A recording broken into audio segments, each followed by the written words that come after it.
we're about, what, 1 week away na from, or no, less than a week away from Philippine Blockchain Week 2023. So what's been keeping you busy? 3 days away, actually. There you go. Not even a week. Yeah. So, I just have my guestings for the next few days. Because I really strategically planned it after everything that's the chaotic and everything that's happening. Because after everything, ngayon ko lang na-realize na it's not a small event. Really? But 3 days away, you realize this is kind of one of the biggest blockchain events in the world. I think it's because we keep on moving and just moving, and it just dawned on me like, oh my, this is really big. So yeah, I think it overwhelmed me a little for the past few days. But yeah, we're doing a lot of things, but I'm so excited, super duper, especially for the Metaverse Fashion Gala. Right. So I want to dive into that a bit. But before that, maybe we can start with give me an overview, Muna. What is Philippine Blockchain Week this year all about? Okay, so Philippine Blockchain Week this year is actually all about mass adoption. So we actually pivoted and made the moves that, it's not just a normal conference, that we have fashion, we have gaming, we have, all of the CEOs that we can think of, all of the organizations that we can bring together so that people would know na, it's not scary to be in the blockchain world. That, someone like from the gaming industry would go to that gaming fair and tell themselves that, okay, oh, this is a gaming fair, and I'll go inside, and not knowing that, what's waiting for them is actually Web3 already. So I think this year is really more on mass adoption and just bringing together all the industries na pwede naming madala.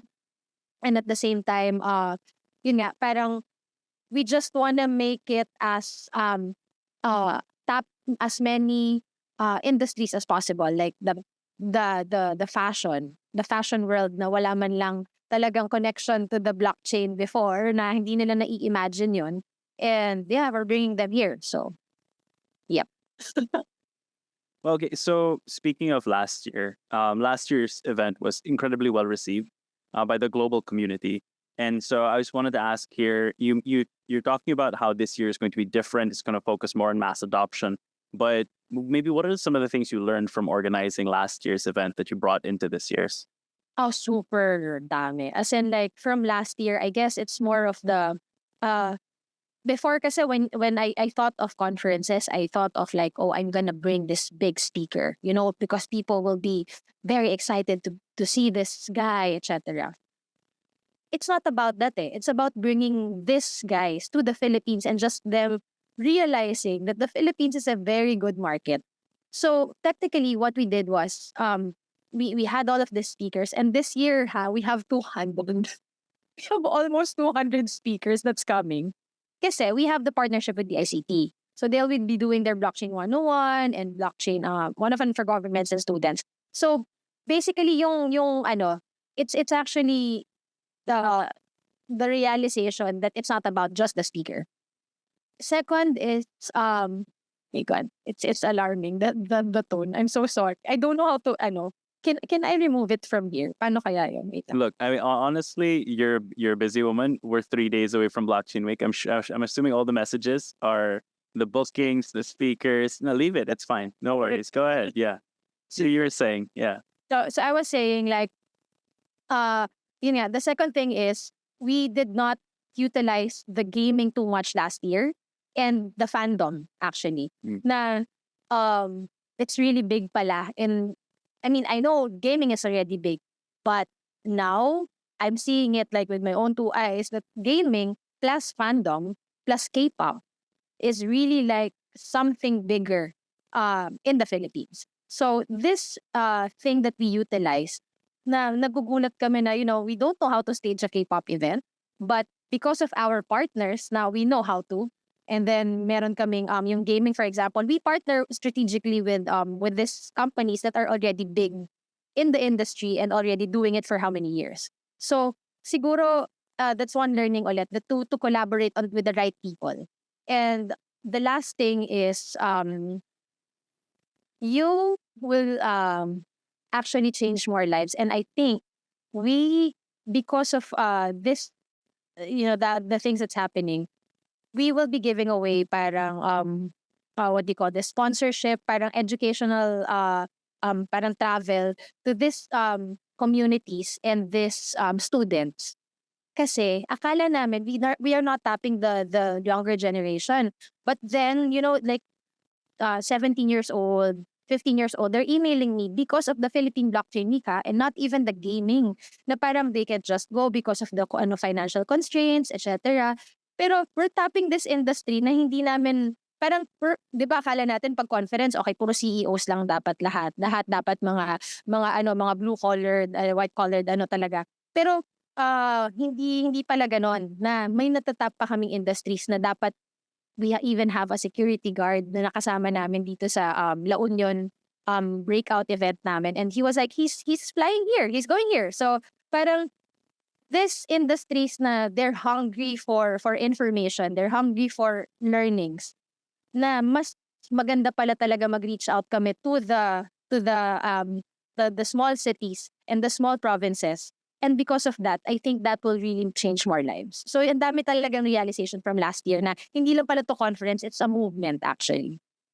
So you're talking about mobilizing communities, bringing grassroots communities into the fold. I think that's really exciting. And I mean, you mentioned the TTI and the ACT. You're partners here now. And I know that across these government units, they're also doing a lot of work in trying to bring in, making sure that a lot of the innovations that are landing across these industries, that it's marginalized groups and grassroots communities that are at the forefront. Because otherwise, if you don't do that, they just get left behind by the innovation. And that's the last thing that we want. Now, the whole point of all these innovations, decentralized communities, is yun nga, to make sure that these communities are at the center, not at the fringes forever. No. Yes. So I think that's really exciting. You mentioned another thing here. There's this emphasis on bringing in speakers from around the world, representing different industries, different communities. Can you speak a bit more about that? What is the idea behind making this a global event, not just a Philippine event? Okay, kasi for me, I think it originated because I went to several events from other countries and just immersing myself there and just getting the bits and pieces of what I want in every single conference and bring it here. And then I realized, for a local conference kasi, we can do it anytime. Like, you can bring in speakers, like, for example, you want to do something tomorrow, you can get, Filipino speakers just anytime.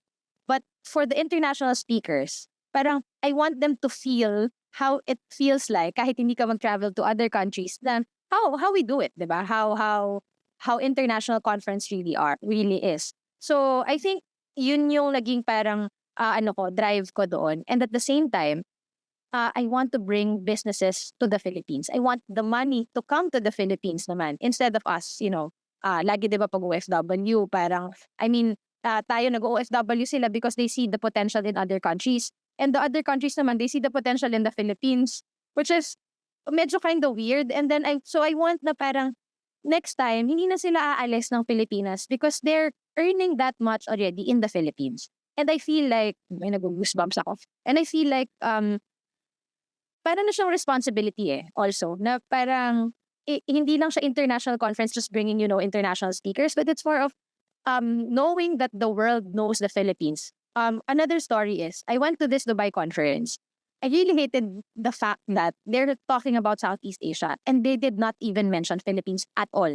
Like, Singapore, Indonesia, ganyan. And then no Philippines at all. So parang sabi ko talaga, alam mo, one day you'll just say, like, the Philippines. And yung gusto ko masabi nila yon. So that is really the drive for us to bring international people to the Philippines.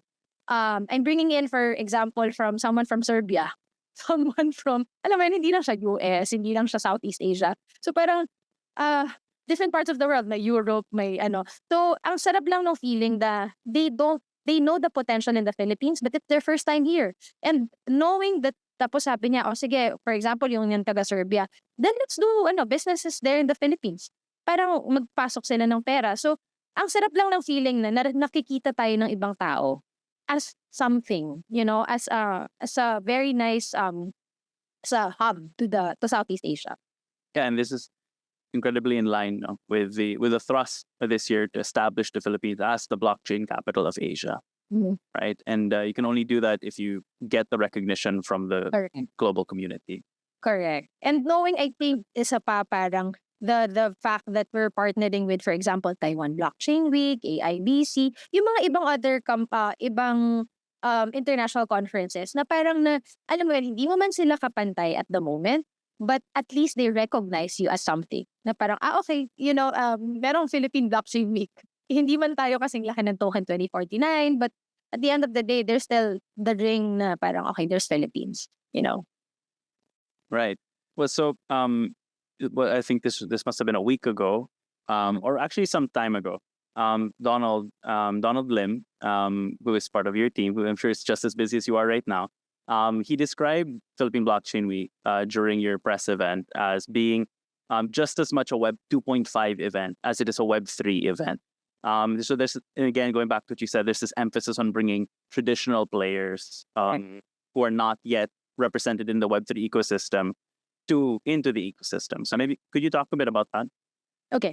So before kasi he was really scared when he said, "Oh, I'm from the traditional world."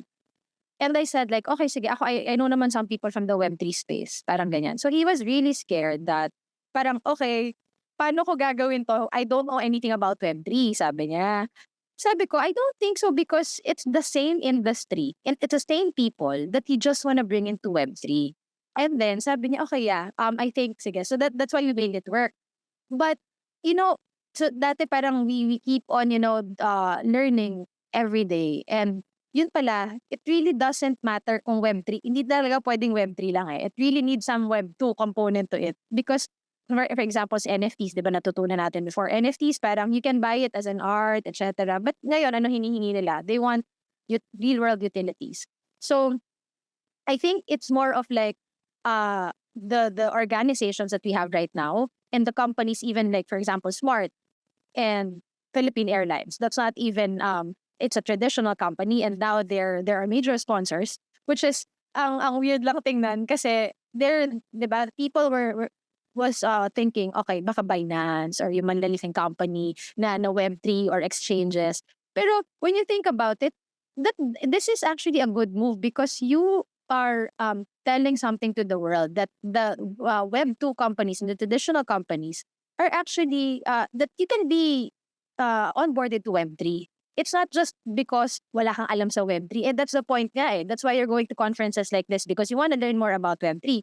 And also, for example, si Michael Cinco, last year, I already told him about the NFTs. So he was interested, but then okay, ganyan lang siya. Tapos parang hindi pa siya masyadong well received. But this year, when I talked to him and told him about like, don't overthink too much. Parang I think it's about the authenticity lang of the your gowns and you being in the blockchain world. People will know na this is possible pala, the fashion designers and then the metaverse, etc. So parang sabi niya, oo nga, no, okay. So parang bigla silang napao. So having these industries na Web2, traditional talaga, as in they don't have any idea na papasok sila anytime soon, na napilit lang. Napapunta lang dito. Parang, I think that's where the 2.5 really is. So we are a 2.5, Web 2.5 event, basically. It's a great way to frame it. You brought up Michael Cinco a couple times now. So maybe at this point, I'd love if we could talk about exactly what is going to be happening at Philippine Blockchain Week in 3 days, right? So you have Nexus Fanfare with Tier 1. You have the K-pop concert with Triple S. All of them have little Web3 components to it, right? I thought it was so cool, the decentralized K-pop idol group, how that works. It was so interesting. And then, of course, Michael Cinco with the Metaverse Fashion Gala. I'll leave it to you. What do you tell me? What's going to be happening next week? Okay, so I think I'm gonna give you a walkthrough of the event para you have an idea. So people can have this taste of what's gonna happen. So on the 18th, which is the first day, basically, it's a separate event. It's not within the PBW talaga event. It's a separate event. It's a kickoff. But it's going to be a fusion of the metaverse and the real fashion show of Michael. What's gonna happen for those people who doesn't know pala Michael? He's a world-renowned fashion designer. He's a Filipino, but he dresses royalties. He dresses Lady Gaga, Beyonce, Nicki Minaj, name it, like stars. And the first thing that's gonna happen is he's gonna sell the gowns na ginamit nila Pia Wurtzbach, the blue gown, nila Zelo. It's like 12 gowns that's already, hindi siya replica. It's really the gown that they were. And we will sell that with a digital counterpart. It's gonna be an auction because it's going to go to it's for the benefit, and for the part of the proceeds goes to three organizations called Global Reskilling Movement, World Wildlife Fund, and yung ano ni Michelle D, which is the sa autism, yung NFT sa for autism. So it goes to a good cause as well. But at the same time, you will experience the metaverse. So for people who doesn't know na parang ano nga ba yung metaverse? Before, I really don't know about it. But metaverse is like another world, a digital world, diba? And habang naglalakad sa runway yung mga models, nangyayari rin siya with a digital counterpart doon sa metaverse that you will see also there on the screen. And it's more of parang it's a fusion of futuristic, and yung gowns niya na magaganda. So it's more of hindi naman siya talagang hardcore talagang hardcore technology lang. It's just a mix of everything that's fashion, and then red carpet siya. So that's the first day. The second day is to the fourth day, which is 19 to 21st. On the 19th, it will be the ribbon cutting. So dun yung talagang start of everything. We have the DTI creativity zone, wherein all the what do you call this, the Filipino talent, doon sila mag-showcase. So si DTI yung bahala doon. Meron siyang may painter siya, may artist. Because this month is the DTI Creativity Month. So parang meron silang mga papakita doon ng mga meron kaming NFT gallery, and then people will draw there, tapos tuturuan sila mag-mint on the spot.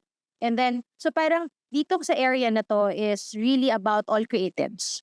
And then, on the other side is actually all the booths na, and that's where all the magic happens. So makikita niyo yung mga projects that as actually international and local projects here.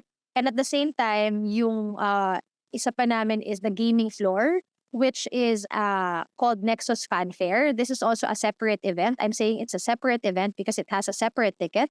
Because of course, not all gamers wants to also go to the Philippine Blockchain Week, right? So, and vice versa na rin. Correct. So, but the gamers will actually get to experience streamers, content creators, cosplayers, fanfare, talagang fandom, parang meet and greets ng mga favorite celebrities and streamers nila.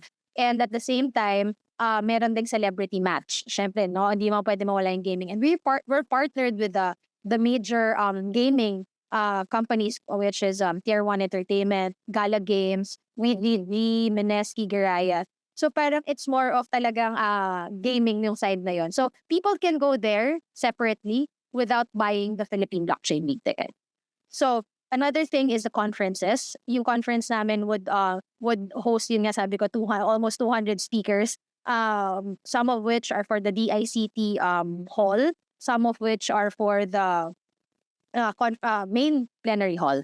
So at the same time, we also have on the 20th, we also have the Philippine Block Awards. Actually, sobrang dami nangyayari, but kasi there's something for everyone. So Philippine Block Awards on the 20th. And that Philippine Block Awards is to give awards to those who are actually very what do you call this, active in the blockchain space. And it actually is from the winners are actually voted by the winners last year. So wala kaming control doon. Sila umano doon. Parang kung sino yung nanalo last year, okay, kami mag-vote yan. That's the second day, aside from the AI track and the FinTech Alliance track. For the third day, we have the conference pa din for the BCP, or the Blockchain Council of the Philippines, and the DTI Creativity Summit track.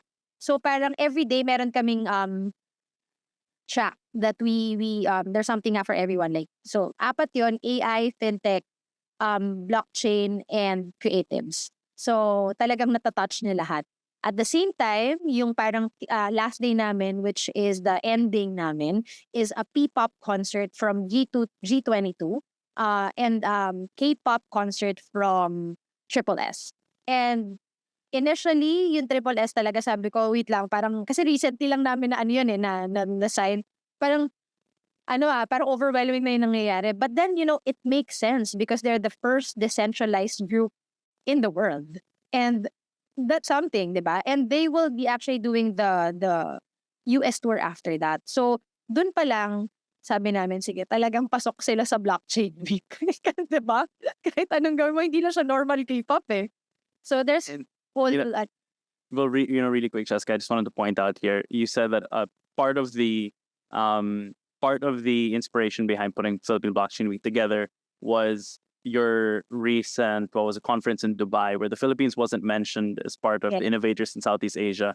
And now, just going back to Philippines on the global stage, Triple S, the first decentralized K-pop idol group, they're doing their Southeast Asian debut in the Philippines. Correct. So I think that's really exciting. So kind of a bit of a full circle moment. Super. And then, diba, parang after that, they're going to their US tour, which is, that will make them big. Diba, parang Blackpink lang yan eh. Diba, tapos biglang lumaki sila na nag-US. So, I am so thankful that they will be debuting here in the Philippine Blockchain. So, okay, a lot going on, and impressive that you have all of this just kind of tattooed in the back of your skull there, top of your head, galing. Of all the things, and maybe this is a difficult question to ask because you're so deep in the details of everything right now, but, just taking a step back, of the different tracks you mentioned what area are you most excited about when it comes to innovations in blockchain? For me, I think it's still the blockchain track. Kasi there's this one track that that we have.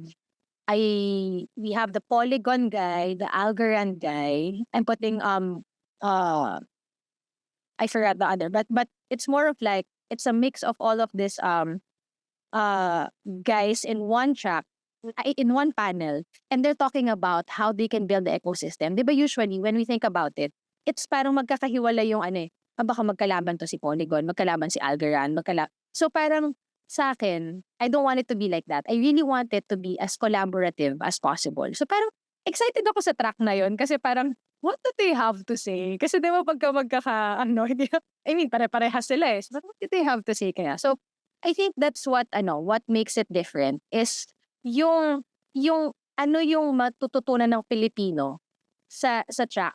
It's not just like normal conference nga.